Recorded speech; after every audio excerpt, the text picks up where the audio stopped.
শিবরাত্রিতে সুন্দরী নারী লিঙ্গ সম্মুখে বসে মেনে সব রীতি ভক্তিতে ভারী শিব পূজা করে কোষে।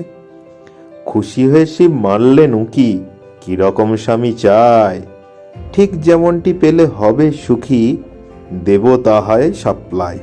কহিল রমণী, রূপে ঋত্বিক, ফিজিক্সে সলমান, সাথে সংসারী হয় যেন ঠিক অভিষেক বচ্চন। টাকা কড়ি তা অল্প দেবেন, আম্বানির যা আছে, মেধায় হলেই অমর্ত্য সেন যথেষ্ট মোর কাছে। বর্ণনা শুনে শিব ঘেঁটে গোল, জটা ভিজে ওঠে ঘামে, অম্বলে তার পেট ফুলে ঢোল, ত্রিনয়নে ধারা নামে। অবশেষে তিনি কৈলাস থেকে প্রসাদ দিলেন ছুড়িয়া, লুফে নিয়ে নারী মুঠো খুলে দেখে রয়েছে গাঁজার পুড়িয়া। স্তম্ভিত নারী, শিব হেসে কন, তোমার ওই খিচুড়ি গঞ্জিকা শুধু করিয়া সেবন সম্ভব পুরোপুরি।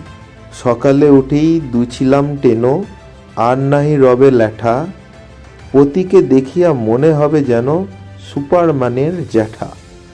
সেই থেকে হয়ে নেশায় বিভোর সংসার করে নারী, নাহলে কবেই বলে ধুত্তর পুরুষকে যেত ছাড়ি।